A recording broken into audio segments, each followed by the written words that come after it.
పరాత్పరుడు, పరంధాముడు, సర్వజగద్రక్షకుడు, కలియుగ ప్రత్యక్ష దైవం, సాక్షాత్తు శ్రీ మహావిష్ణువే స్వయంభూగా తిరుమల గిరుల మీద నిలిచినటువంటి పుణ్యస్థలి, పవిత్ర దేవాలయం ఆ స్వామివారికే కళంకిత అంటగడుతూ వేల సంవత్సరాల చరిత్ర కలిగినటువంటి అత్యున్నత ప్రమాణాలతో దైవిక కార్యక్రమాలు సాంప్రదాయబద్ధంగా జరిపేటువంటి వెంకటేశ్వరుని ఆలయానికి సంబంధించి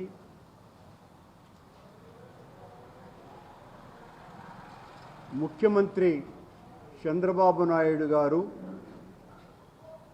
తన రాజకీయ స్వప్రయోజనాల కోసము జగన్మోహన్ రెడ్డి గారిని రాజకీయంగా అంతం చేయటానికి,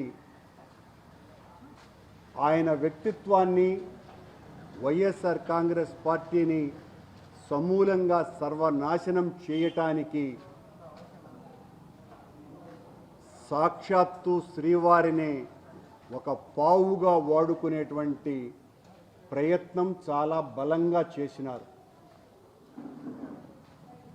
ఎన్నికలకు ముందు అనునిత్యము చంద్రబాబు నాయుడు గారు వెంకటేశ్వర స్వామి ఆలయాన్ని వైఎస్ఆర్ కాంగ్రెస్ పార్టీ సర్వభ్రష్టత్వం పట్టించింది అని ఊరు వాడ ప్రచారం చేసి,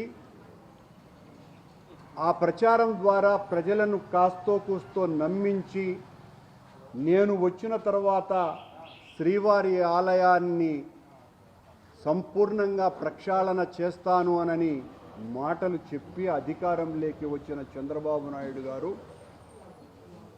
అధికారంలోకి వచ్చిన తర్వాత జరిగిన పొరపాట్లను సరిదిద్దుతాను అని ఓ విజిలెన్స్ కమిటీని వేసి, విజిలెన్స్ కమిటీ ద్వారా దాదాపు 3 నెలల పాటు ఏ రకమైనటువంటి నివేదిక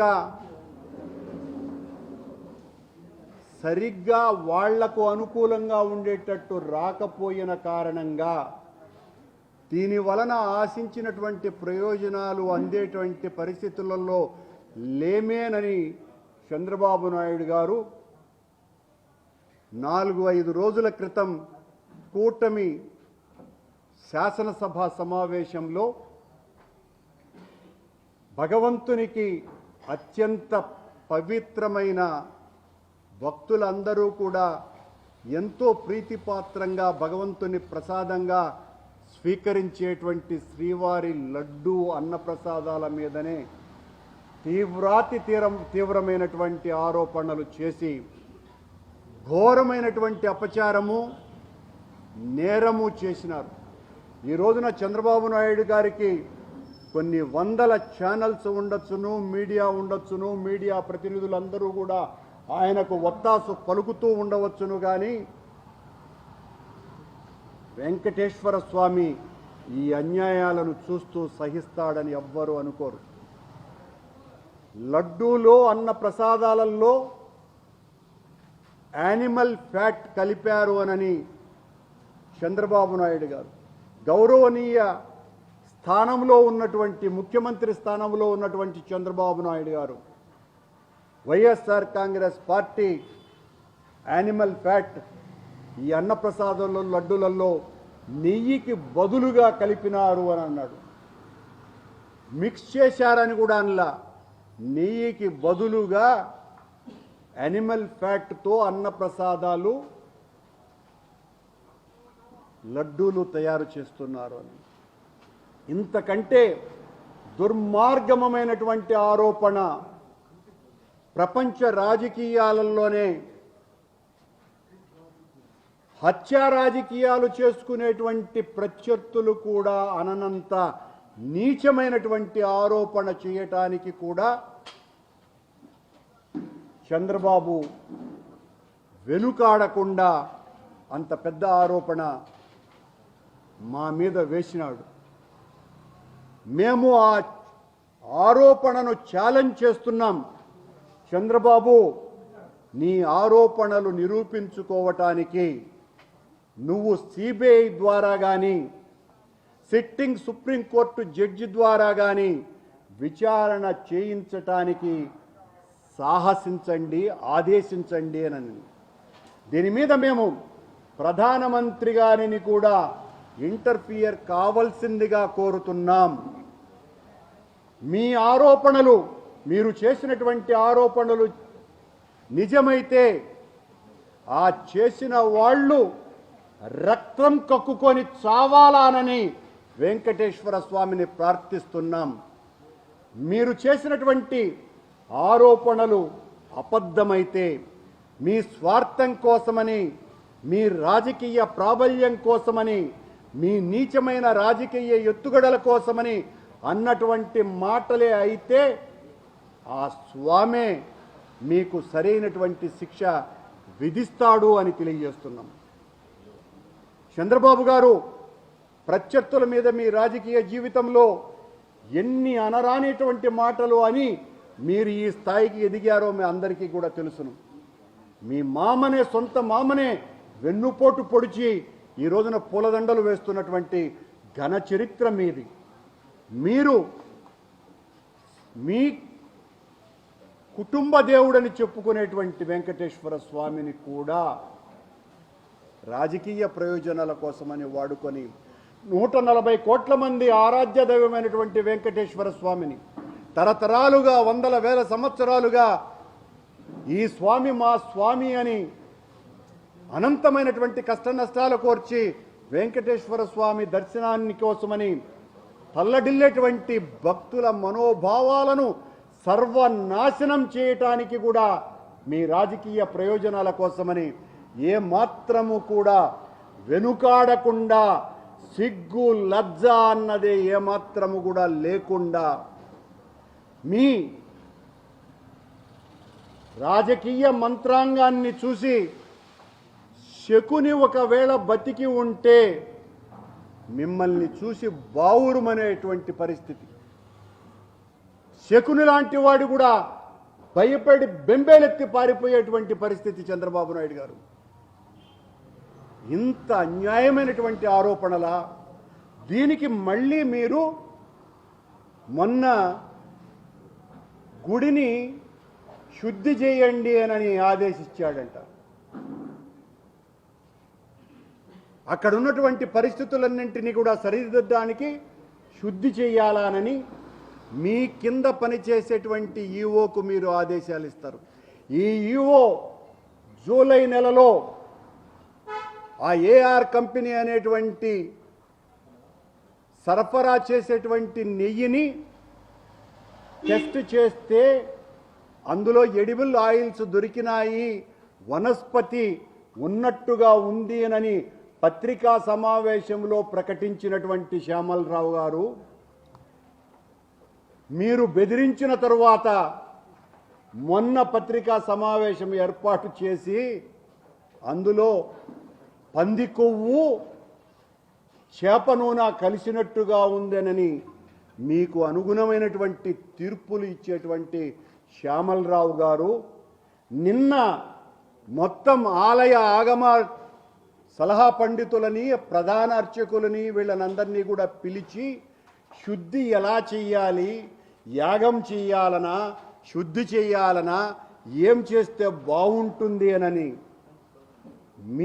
మీ పాలనలో చంద్రబాబు అధికారంలోకి వచ్చిన తరువాత మీ ద్వారా రిజెక్ట్ కాబడ్డటువంటి, అది వాడనటువంటి నెయ్యి, రిజెక్ట్ కాబడ్డటువంటి నెయ్యిని చూపించి మొత్తం అంతా కూడా వైఎస్ఆర్ కాంగ్రెస్ పార్టీ హయాంలో ఈ నెయ్యే వాడారు అని దమ్ముగా అబద్ధాలు చెప్పే చంద్రబాబు నాయుడు గారు నందిని నెయ్యి ఎందుకు వాడటం లేదు అని గుండెల మీద చెయ్యేసుకొని చెప్తాను అని చెప్తున్నటువంటి లోకేష్ గారు 14వ సంవత్సరం నుంచి మీరు అధికారంలో ఉన్నప్పుడు 19 వరకు నందిని నెయ్యిని, కర్ణాటకకు సంబంధించిన నందిని నెయ్యి ఎందుకు వాడలేదు? ఒక్క టెండర్లో మాత్రమే నందిని నెయ్యి 6 నెలలు మాత్రమే ఎందుకు సరఫరా చేయబడింది? మీ హయాంలో సరఫరా చేయబడ్డటువంటి కంపెనీనే వైఎస్ఆర్ కాంగ్రెస్ పార్టీ అధికారంలోకి వచ్చిన తరువాత కూడా అనేక పర్యాయాలు ఎందుకు నెయ్యిని సరఫరా చేసింది అనే ప్రశ్నలకు సమాధానం చెప్పాల్సిన అవసరం మీకు లేదా? ఆ రోజున అతి తక్కువ ధరకు నెయ్యి ఎలా సరఫరా అవుతోంది అని ప్రశ్నిస్తున్నటువంటి మీరు మీ దొంగ మీడియా ద్వారా ఆ రోజున కూడా ఇదే ధరకు నెయ్యి ఎలా సరఫరా అయ్యింది అన్నటువంటి ప్రశ్నలకు సమాధానం చెప్పవలసింది ఎవరు? చంద్రబాబు నాయుడు గారు, మీరు కాదా?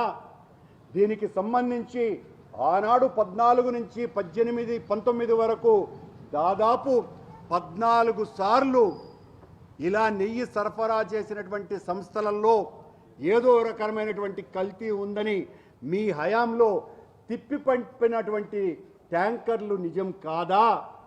ఈ రకంగా కల్తీ నెయ్యను వాడేటువంటి పరిస్థితి లేనే లేదునని ఆనాటి మీ హెల్త్ ఆఫీసర్ శర్మిష్ట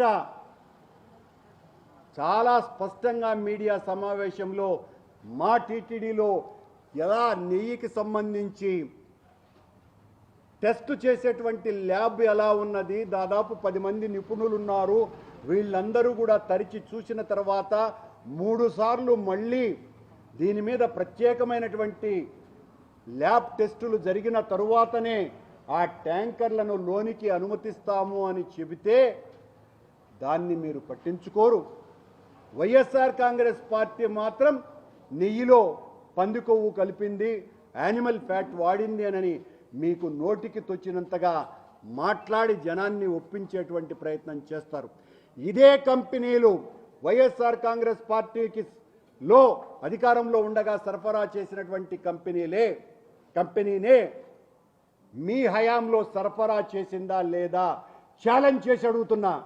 దీనికి సమాధానం చెప్పవలసినటువంటి అవసరం చంద్రబాబు గారి మీద ఉన్నది. ఒకవేళ కాదు అని అంటే ఏ శిక్షకైనా మేము సిద్ధంగా ఉన్నాం. చంద్రబాబు నాయుడు గారు, మీరు బురద చల్లి, ఈరోజు బురద కూడా కాదు, అంతకంటే నీచమైనటువంటి దుర్గంధాన్ని వైఎస్ఆర్ కాంగ్రెస్ పార్టీ మీద చల్లటమే కాకుండా సాక్షాత్తు వెంకటేశ్వర స్వామి ఆలయ ప్రతిష్టనే సర్వనాశనం చేయటానికే కంకణం కట్టుకొని మీ స్వార్థం కోసమని వెంకటేశ్వరుడి మీద ఆరోపణలు గుప్పించేటువంటి స్థాయికి దిగజారిపోయినటువంటి మీ మానసిక స్థితి కలుషితమైంది. నెయ్యి కాదు, మీ మానసిక స్థితి కలుషితమైంది. మనిషిగా మీరు కలుషితమైనారు. నెయ్యి కాదు, మీరు కలుషితమైంది. కలుషితమైనటువంటి మనిషి కాబట్టే మీరు ఈ రకమైనటువంటి ఆరోపణలు చేయగలుగుతున్నారు. కొండ మీద నెయ్యిని కల్తీ అవ్వబడ్డదేనని ఈ రోజున ప్రాయశ్చిత్త చర్యలకు దిగారు మీరు. ఏది ప్రాయశ్చిత్తం?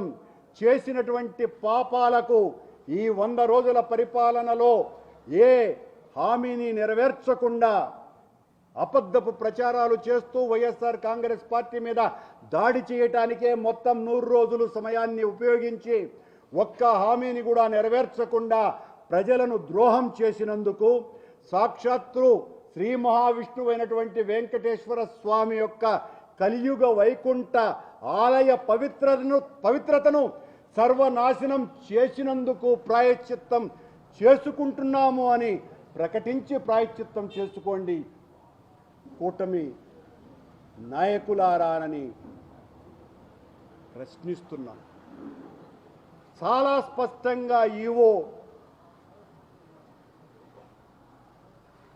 జూలై నెలలో ఏ ట్యాంకర్నైతే పట్టుకొని ల్యాబ్కు పంపించి తద్వారా టెస్ట్లకు పంపించి ఎన్డీడీబీ ద్వారా పంపించినాము, ఆ ఎన్డీడీబీ రిపోర్టులో వనస్పతి కలిసినట్టుగా ఉన్నది అని ప్రకటించి మైసూరు ల్యాబ్కు కూడా పంపించినటువంటి ఈవో శ్యామలరావు ఆ ల్యాబ్ రిపోర్టును మీరెందుకు ఇంకా బయట పెట్టలేదు? ఎన్డీడీపీ రిపోర్టును మీరు బయట పెట్టకుండా తెలుగుదేశం పార్టీ ఆఫీస్ ఎందుకు బయటికి లాగింది? దీని మీద అధికారైనటువంటి మీరు మాట్లాడకుండా యానిమల్ ఫ్యాట్ కలిపారు అని ముఖ్యమంత్రి ఎలా మాట్లాడారు? మాట్లాడవలసిన అధికారి మీరు కదా. ఆ రోజున మేము ఈ కల్తీ నెయ్యి వాడకం చేసినాము అని చెప్పేటటువంటి కమిటీలో చంద్రబాబు గారు నెయ్యి టెండర్లకు సంబంధించి పారదర్శకత ఎంత ఉంటుంది అంటే, దీని మీద టెండర్లు వేసిన తరువాత తక్కువ కోట్ చేసినటువంటి వాళ్ళ టెండర్లను ఆమోదించి ఆ నెయ్యి సరైనటువంటిదా కాదా అని తేల్చి చెప్పడానికి నిపుణులతో పాటు 3 బోర్డు మెంబర్లను కూడా మీ హయాంలోనూ మా హయాంలోనూ కూడా నియమించేటువంటి సాంప్రదాయం ఉన్నదని చంద్రబాబు నాయుడు గారు, మేము ప్రభుత్వం అధికారంలో ఉన్నప్పుడు, మా ప్రభుత్వం అధికారంలో ఉన్నప్పుడు ఈ నెయ్యి సరఫరా చేసినటువంటి వాళ్ళ నెయ్యి నాణ్యమైనటువంటిదా కాదా అని నిగ్గుదేల్చడానికి వేసినటువంటి కమిటీలో సభ్యులు ఈరోజు మీ ప్రభుత్వంలో మంత్రిగా ఉన్నటువంటి పార్థసారథి గారు, ఈరోజు మీ ప్రభుత్వంలో మీ పార్టీలో ఎమ్మెల్యేగా ఉన్నటువంటి వేమిరెడ్డి ప్రశాంతి గారు ఉన్నారు అన్నటువంటి విషయాన్ని గుర్తు చేస్తున్నా. అలాగే అమిత్ షా గారికి అత్యంత ప్రియాతి ప్రియుడు, మోడీ గారికి అత్యంత సన్నిహితుడు వైద్యనాథన్ కృష్ణస్వామి, వీళ్ళు 3 అందులో సభ్యులు. కావాలంటే శ్యామలరావు గారిని దాని మీద కూడా ప్రకటన చేసుకోవచ్చు, వాళ్ళు సభ్యుల కాదా అన్నటువంటి విషయం. నిగ్గు తేలాలి. మేము తప్పు చేసి ఉంటే మీరు నిజాన్ని బయట పెట్టడానికి దీని మీద సిబిఐ విచారణ చేయించాలి.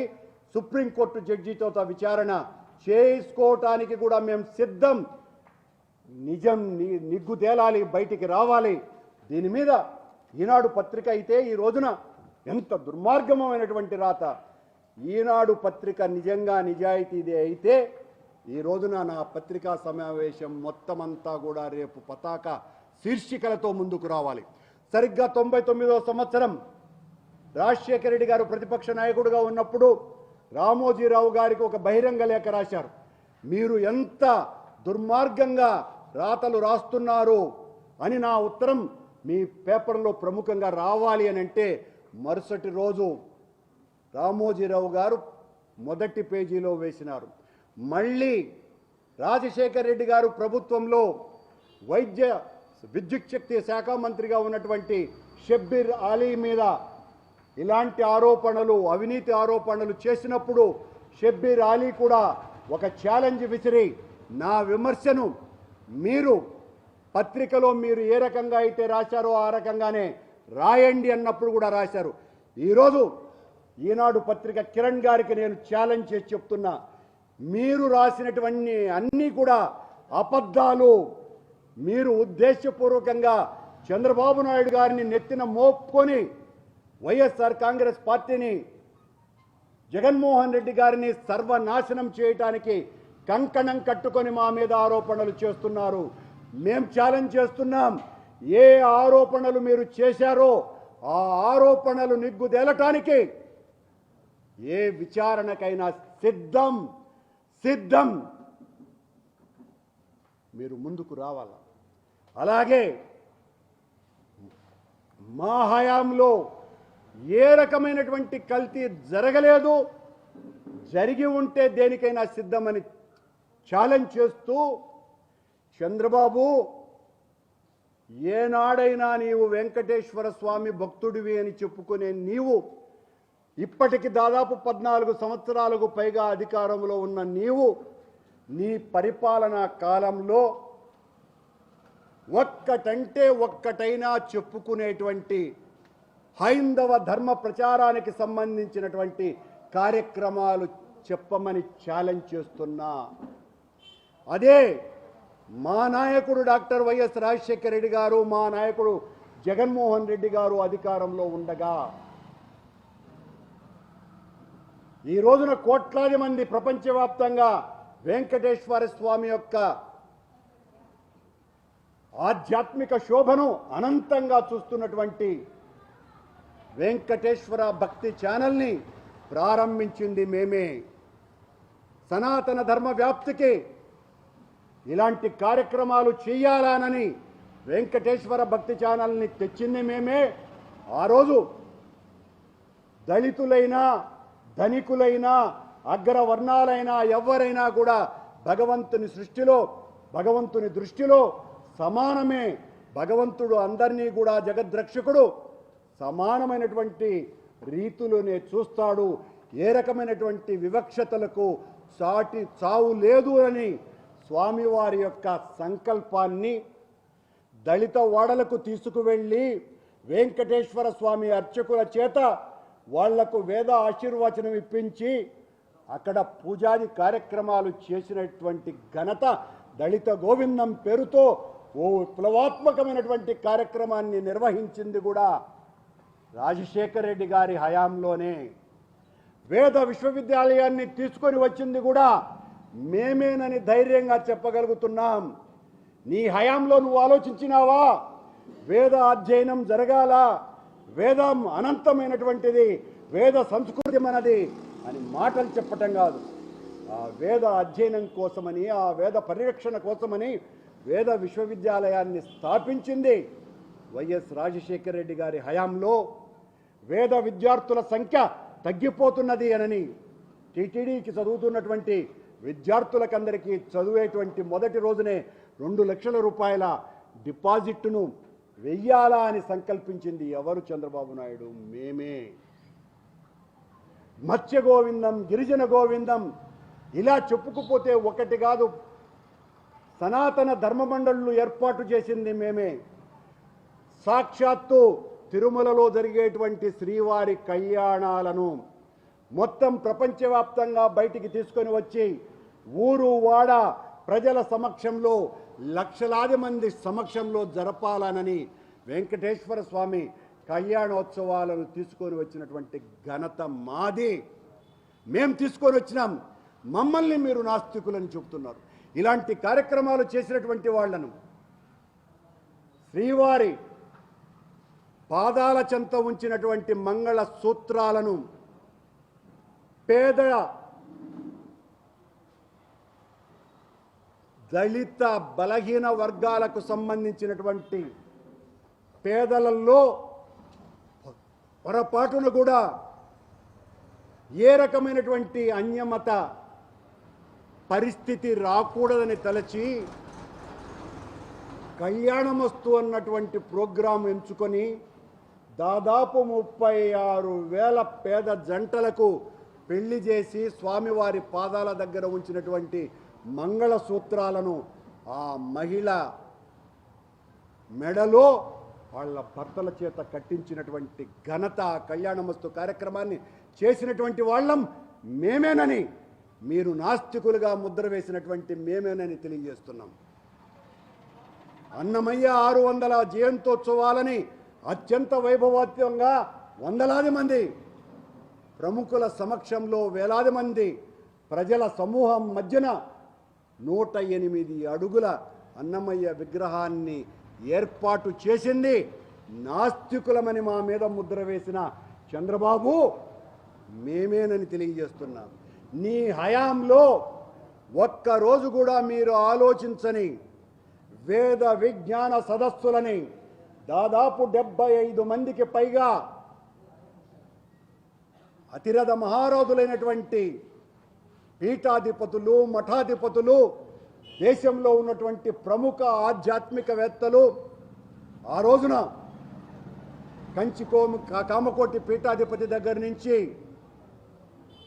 పండిట్ రవిశంకర్ వరకు, చిన్నజీయర్ స్వామి నుంచి స్వరూపానంద స్వామి వరకు దేశంలో ఉన్నటువంటి 75 మంది పీఠాధిపతులందరి చేత విద్వత్ సదస్సులు నిర్వహించింది మేమే. ఆనాడు రాజశేఖర రెడ్డి గారి సమయంలో 2 సార్లు జరిపాం, మళ్ళీ జగన్మోహన్ రెడ్డి గారి సమయంలో 2 సార్లు జరిపినటువంటి ఘనత మాదే. మళ్ళీ మేము అధికారంలోకి వచ్చిన తర్వాత చిన్న పిల్లలకు కూడా దైవభక్తిని పెంచాలన్నటువంటి ఉద్దేశంతో 25 సంవత్సరాల లోపు యువతీ యువకులందరూ కూడా రామకోటి రాసే విధంగా గోవిందకోటి రాస్తే వాళ్ళకందరికీ ఉచిత దర్శనం కల్పించాలి అనేటువంటి విప్లవాత్మక నిర్ణయం తీసుకున్నది మేమే. భగవద్గీత ప్రతి ఒక్కరూ చదవవలసినటువంటి అవసరం ఉన్నది.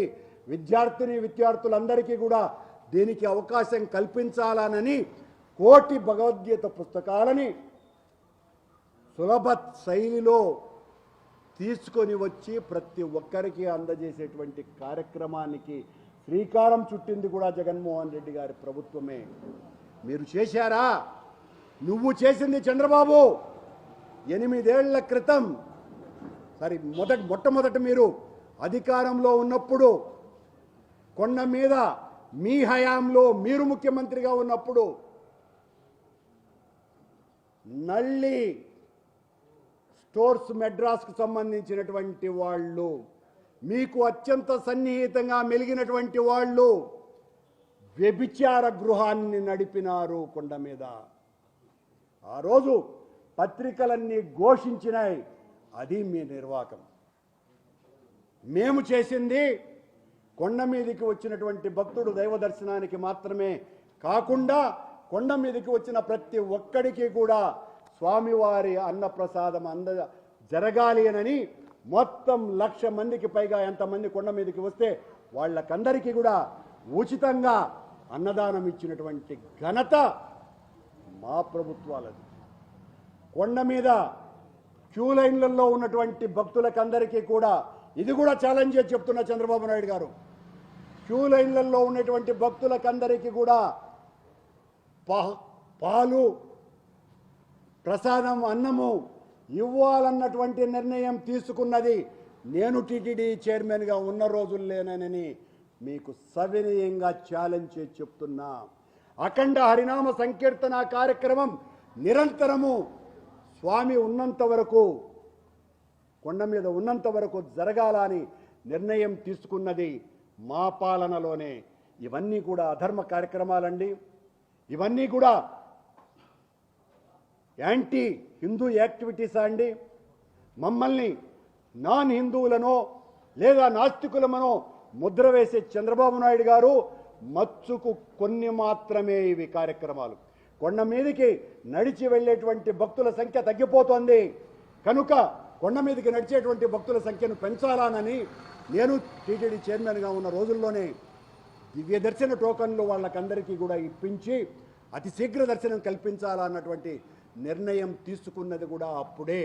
చంటి పిల్లలకి దైవ దర్శనం వెంటనే జరపాలా అన్నటువంటి నిర్ణయం తీసుకున్నది కూడా అప్పుడే చంద్రబాబు నాయుడు గారు. అంతెందుకు, తిరుమలకు వచ్చినటువంటి భక్తుడు, దర్శనానికి వెళ్ళేటువంటి భక్తుడు తిలకధారణ చెయ్యాలా అన్నటువంటి నిర్ణయం కూడా మా హయాంలో తీసుకున్నటువంటి నిర్ణయమే చంద్రబాబు. అది కూడా నాస్తికత్వమే అంటావా చంద్రబాబు? తిరుమలలో 4 మాడ వీధులలో పాదరక్షల్ని నిషేధించింది కూడా మేమే. ఇది కూడా నాస్తికత్వం అంటావా చంద్రబాబు? ఇందులో ఏ ఒక్కటి తప్పిదమైనా ఏ శిక్ష అనుభవించటానికైనా సిద్ధం. కలియుగ చతుర్యుగ బంధం అని పేరు చెప్పి 4 యుగాల పేర్లతో 4 భక్తి చైతన్య రథాలను తయారు చేసి మొత్తం 2 రాష్ట్రాలకు, ఆనాటి ఉమ్మడి రాష్ట్రంలో ప్రతి గ్రామానికి పంపించి ఆధ్యాత్మిక వీచికల్ని అనంతంగా వ్యాప్తి చేసేటువంటి కార్యక్రమాలు చేసింది కూడా వెంకటేశ్వర స్వామి ఆలయం నుంచి మా పాలనా సమయంలోనే చంద్రబాబు నాయుడు గారు. ఇన్ని ఆధ్యాత్మిక కార్యక్రమాలు మీ సమయంలో ఒక్కటంటే ఒక్కటి స్వామివారికి నివేదన చేసే అత్యంత పవిత్రమైనటువంటి ప్రసాద నవనీత కార్యక్రమాలు చేసింది మేమే. స్వచ్ఛమైనటువంటి ఆవుల్ని బయట నుంచి తీసుకొని వచ్చేటువంటి కార్యక్రమాలు చేసి వెటర్నరీ యూనివర్సిటీతో సంబంధాన్ని ఏర్పాటు చేసుకొని మంచి ఆవుల్ని దేశీవాళీ ఆవుల్ని కొండ మీదకి దాదాపు 1000కి పైగా తీసుకొని వచ్చేటువంటి ప్రయత్నం చేసి ఈ రోజున దాదాపు 60 కేజీల అత్యంత స్వచ్ఛమైన నెయ్యితో నవనీత సేవను ప్రారంభించింది మేమే. ఇది నాస్తికత్వం అంటావా చంద్రబాబు?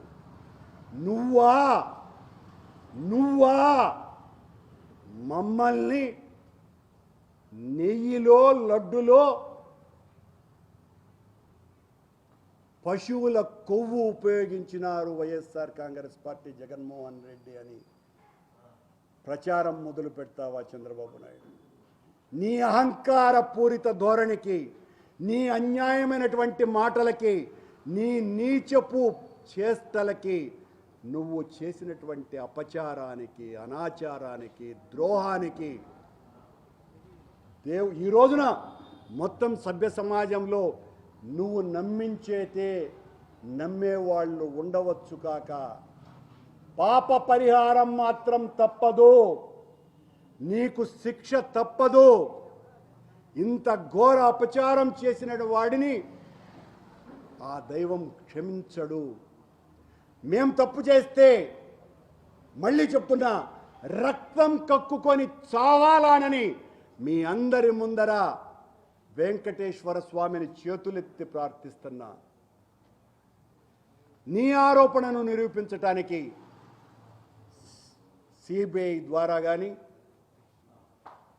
సిట్టింగ్ సుప్రీంకోర్టు జడ్జి ద్వారా కానీ విచారణ చేయించమని ఛాలెంజ్ చేస్తున్నానని తెలియజేస్తున్నాను.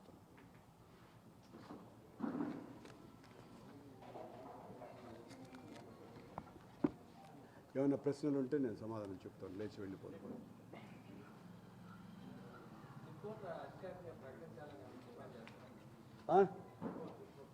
ఏమన్నారు? అవునండి, ఖచ్చితంగానండి. వాళ్ళు పెట్టాలి కదా అధికారికంగా. ఇంతవరకు ఈవో శ్యామలరావే చూపించాల, తెలుగుదేశం వాళ్ళు బయటికి తీసింది, వాళ్ళు పెట్టారు. శ్యామలరావు అసలు మాట్లాడమే లేదు దాని మీద. అవునండి, మైసూర్ ల్యాబ్ రిపోర్ట్ కూడా రావాలి కదా. అసలు ఏ ల్యాబ్ రిపోర్టు? శ్యామలరావు గారు ఊరికే చదివి వినిపిస్తున్నాడే తప్ప ఆయన బయటికి తీసింది ఎక్కడ? అలాగే ఆ ల్యాబ్ రిపోర్టులో కూడా వాళ్ళు సంశయమే ఉన్నట్టుగా ఉంది తప్ప నిర్ధారణ లేదు, కన్ఫర్మేషన్ లేదు. అలా జరిగి ఉండవచ్చును అన్నటువంటిదే ఆ ల్యాబ్ రిపోర్టు. అంటే అక్కడ కూడా జాగ్రత్త పడ్డాడు. ఆయన తయారు చేసినటువంటి ఫేక్ రిపోర్టును కూడా జాగ్రత్త పడ్డాడు. ఎటు తిరిగి ఏమొస్తాదో అన్నటువంటి భయం ఇంకా తొణికిసలాడుతూ ఉంది ఆయనలో.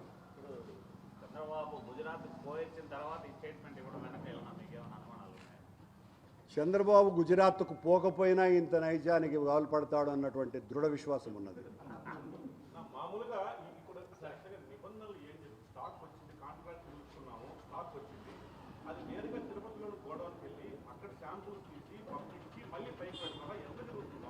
అంటే కింద కూడా టెస్ట్ చేస్తారు, పైన కూడా టెస్ట్ చేస్తారు. ఎస్, ఇక్కడ చేస్తారు. ఏ ల్యాబ్ లేదని చెప్తున్నాడంటే శ్యామలరావు ఇప్పుడు తెలివిగా దానికి సంబంధించినటువంటి ఇప్పుడు ఏదైతే చంద్రబాబు మాట్లాడినాడో చంద్రబాబుకు అనుకూలమైనటువంటి నిర్ధారణ చేయడానికి వచ్చేటువంటి ల్యాబ్ లేదు అని చెప్తున్నాడు.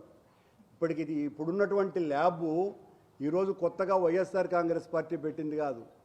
చంద్రబాబు నాయుడు సమయంలో కూడా ఆ ల్యాబ్ రిపోర్టర్లతోనే ఈ కార్యక్రమాలు జరుగుతున్నాయి. చంద్రబాబు సమయంలో 14 సార్లు రిజెక్ట్ కాబడ్డటువంటి ట్యాంకర్లు ఉన్నాయి అని వాళ్లే గతంలో ప్రకటించినటువంటి సందర్భాలు కూడా ఉన్నాయి.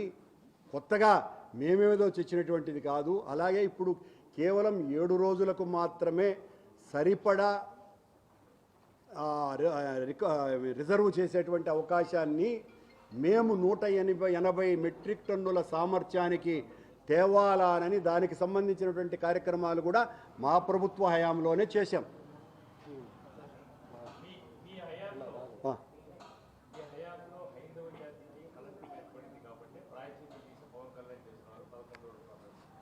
అందుకే అదే నేను అంటే మీరు మొదట నేను చెప్పింది బహుశా పట్టించుకున్నట్టుగా లేదు, వినకూడదు అనుకున్నట్టుగా ఉన్నారు. చంద్రబాబు చేసినటువంటి పాపాలకి, చేసిన వాగ్దానాలను నెరవేర్చకపోయి 5.5 కోట్ల మంది తెలుగు వాళ్ళ యొక్క ఆశల్ని వమ్ము చేసి పాపభ్రష్టమైనటువంటి పాలనకు ప్రాయశ్చిత్తం చేసుకోవాలని సాక్షాత్తు వెంకటేశ్వర స్వామినే పావుగా వాడుకొని జగన్మోహన్ రెడ్డిని, వైఎస్ఆర్ కాంగ్రెస్ పార్టీని సర్వనాశనం చేయడానికే కూడా వెనుకాడకుండా మేము చేసినటువంటి ఈ ఘోరాతి ఘోర పాపానికి ప్రాయశ్చిత్తం చేసుకోవటానికే ప్రాయశ్చిత్త దీక్ష ప్రారంభించుకొని ఉంటారు. బయటికి మీతో మాత్రం వేరుగా మాట్లాడతారు మా మీద మేము చేసినటువంటి పాపానికని. అంతరాత్మ మాత్రం అందుకేననేది నా అభిప్రాయం.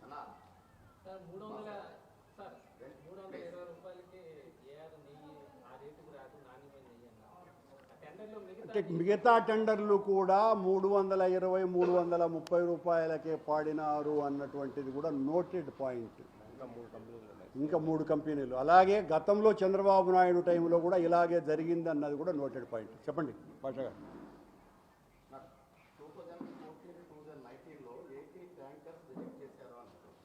14 అండి, 14.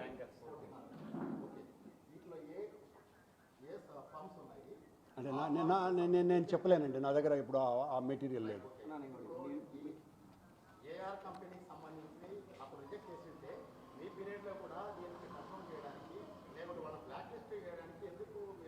ఏఆర్ కంపెనీ ఒక్క ట్యాంకర్ కూడా అది ఏదైతే కంపెనీ ఆనర్ అయిన తర్వాత మొట్టమొదట శ్యామలరావు ఈఓ అయిన తర్వాత, చంద్రబాబు ముఖ్యమంత్రి అయిన తర్వాతనే ఆ లోడ్లు ప్రారంభమైనాయి.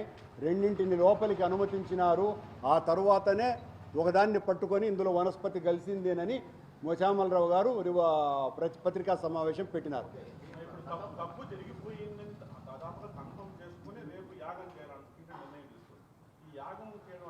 ఈ యాగం తప్పు జరిగింది అని కాదు, తప్పు జరగలేదు అన్నది మా క్లెయిమ్.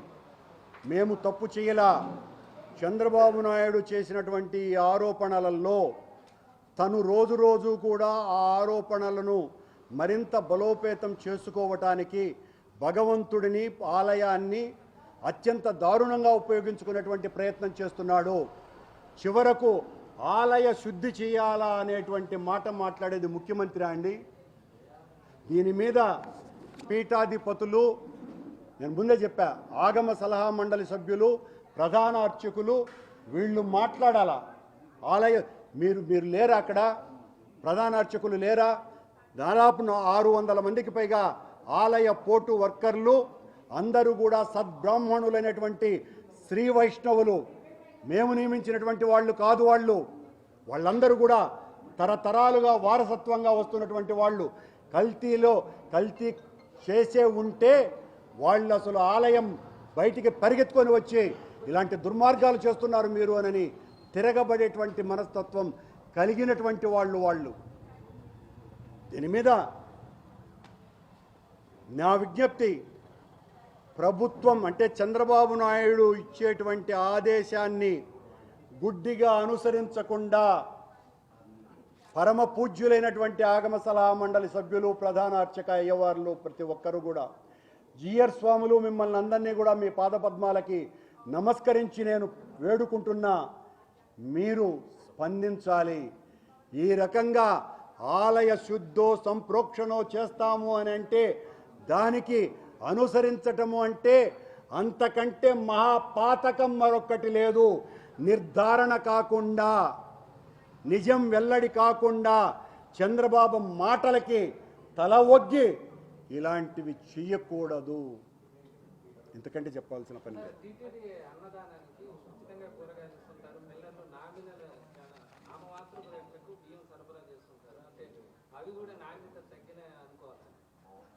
ఏమైనా అనుకోండి,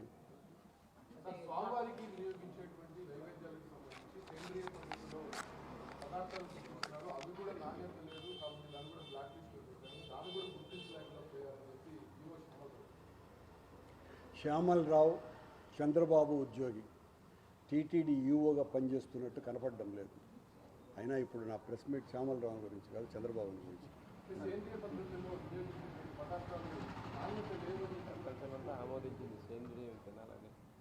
అదే ఆయన అభిప్రాయం. చంద్రబాబు అలా చెప్పించుంటారు. ఏఆర్ కంపెనీకి సంబంధించి ఏఆర్ కంపెనీ మా దగ్గర ఎలాంటి తప్పు లేదు, మేము ఏ టెస్ట్కైనా సిద్ధం అని చెప్పి వాళ్ళు అంటున్నారు. అంటే అది తమిళనాడు రాష్ట్రం వాళ్ళ తరఫున నేను ఎందుకు మాట్లాడాలండి? వాళ్ళు మాట్లాడుకుంటారు. వాళ్ళది న్యాయమా కాదా అన్నది. మేము తప్పు చేయనటువంటి మేము సిద్ధంగా ఉన్నాం. మేమే చెప్తున్నాం కదా, విచారణ జరిపించు, నీకు దమ్ముంటే రా, సిబిఐకి రా, సిట్టింగ్ సుప్రీంకోర్టు జడ్జితో విచారణ చేయించు.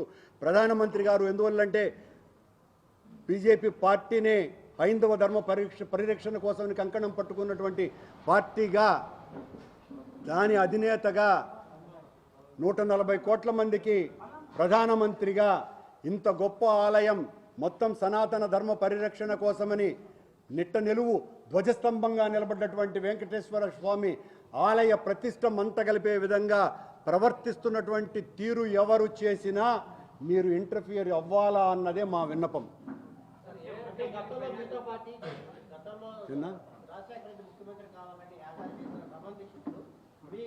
బోర్డు మెంబర్లకి, బోర్డు సభ్యులకు, చైర్మన్లకు కూడా ఈ విషయాన్ని చెప్పాను. ఎవరూ పట్టించుకోలేదు, ప్రసాదాలు నడక తగ్గిపోయిందని, కల్తీ జరుగుతుందని చెప్పి అతను కూడా చెప్తున్నాడు. చెప్తూ ఉండొచ్చు, చెబుతూ ఉండొచ్చు.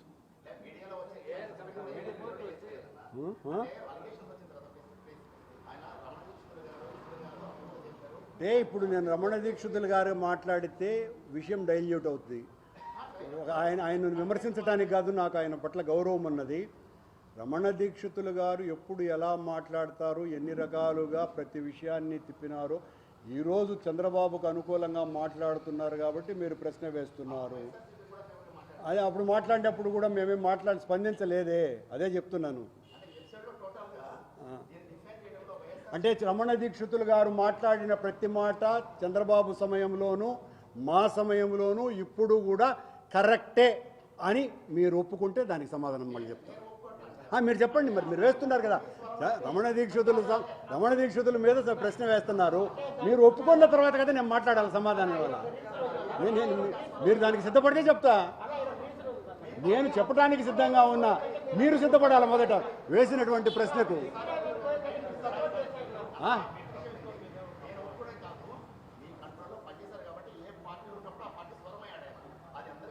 మీరు ఏ పరమైన గురించి వాయిస్కు సమాధానం ఇవ్వాల్సిన పని ఏముందండి? నాకు అర్థం కాల.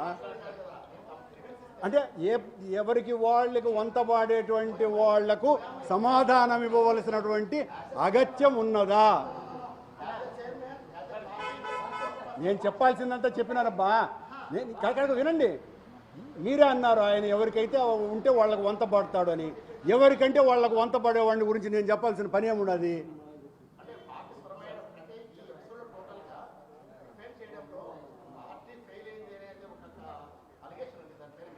ఏ పార్టీ ఫెయిల్ చేయండి? ఇది పార్టీలకు సంబంధించిన విషయం కాదు. 140 కోట్ల మంది హిందువుల ఆరాధ్య దైవమైనటువంటి వెంకటేశ్వర స్వామి ఆలయ ప్రతిష్టకు సంబంధించిన విషయం. నేను ఇప్పుడు మాట్లాడుతున్నానంటే ఆలయ పవిత్రతకు భంగం కలగకుండా ఉండటం కోసమని ఒక సామాన్యమైనటువంటి భక్తుడిగా మాట్లాడుతున్నా. మరి మీరు పార్టీ బలహీనంగా చంద్రబాబు చేతిలో మీడియా ఉన్నది, చంద్రబాబు చేతిలో మొత్తం అందరినీ కూడా శాసించగలిగేటువంటి వ్యవస్థ ఉన్నది. ఆ వ్యవస్థ ఉన్నప్పుడు మాలాంటి వాళ్ళు బలహీనంగానే కనపడతాం. కాదని మేమే ఒప్పుకుంటున్నాం కదా, బలహీనంగానే కనపడతాం. మీరు ప్రొజెక్ట్ చేయండి మమ్మల్ని బాగా. ఈరోజు వచ్చిన వాళ్ళందరూ కూడా నా వాదన ఏంటి అన్నది, మా వాదన ఏంటి అన్నది. ఈ రోజున నేను చెప్పింది అబద్ధమైతే ఏ శిక్షకైనా సిద్ధం. వినండి స్వామి, నేను పూర్తిగానండి, మేము సిద్ధంగా ఉన్నాం. మీరు దీన్ని ప్రోపగండా చేయండి.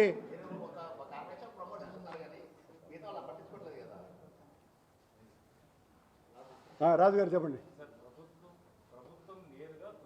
నీళ్ళు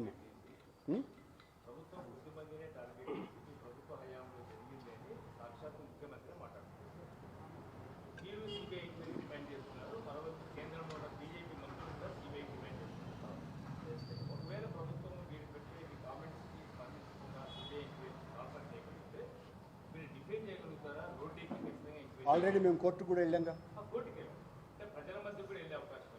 ఖచ్చితంగా అనుమానం ఏముంది?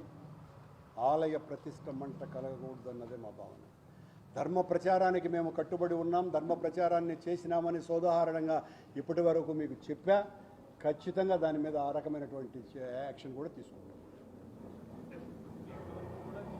అవును, అందులోనూ మీరు మేము ఛాలెంజ్ చేస్తున్నాము, బీజేపీ గవర్నమెంటు దీని మీద విచారణ జరిపించాలని అంటున్నది. ఆరోపణ చేసిన వాడు ఎందుకు జారుకుంటున్నాడు అన్నదానికి సమాధానం రావాలి కదా.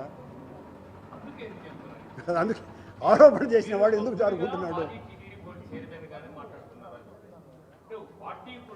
నేను మాజీ టీటీడీ బోర్డు చైర్మన్గా మాట్లాడుతున్నా, స్వామివారి భక్తుడిగా మాట్లాడుతున్నా, వైఎస్ఆర్ కాంగ్రెస్ పార్టీ నాయకుడిగా మాట్లాడుతున్నా, మొత్తం ప్రజల తరఫున మాట్లాడుతున్నా. జరిగిన వాస్తవాలు తెలియాలా? చంద్రబాబు ఏకపక్షంగా, చంద్రబాబుకు సమర్థించినటువంటి మీడియా ఏకపక్షంగా ఇలా చేస్తోంది అని మాట్లాడుతున్నా. అందుకే ఈ రోజున బహుశా ఈనాడు కిరణ్ గారు స్పందించి రేపు నా ప్రెస్ మీట్ అంతా ప్రముఖంగా వేస్తారు అనని ఆయన మీద నాకు ప్రగాఢమైనటువంటి నమ్మకాన్ని కూడా వ్యక్తం చేస్తున్న. వాళ్ళ తండ్రిలాగా ఆయన కూడా వేస్తాడేమోనని అనుకుంటున్నా. 140 కోట్ల మంది భక్తులకు సంబంధించిన సెన్సిటివ్ ఇష్యూని అంటే ఒక ముఖ్యమంత్రి హోదాలో బహిరంగంగా మాట్లాడడం జరిగిందా జరగలేదా అనేది పక్కన పెట్టి ఆ విధంగా బహిరంగంగా మాట్లాడడం అనేది ఎంతవరకు కరెక్ట్?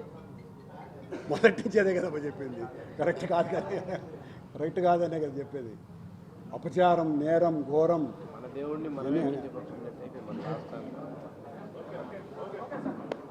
ఓకేనండి, థ్యాంక్ యూ.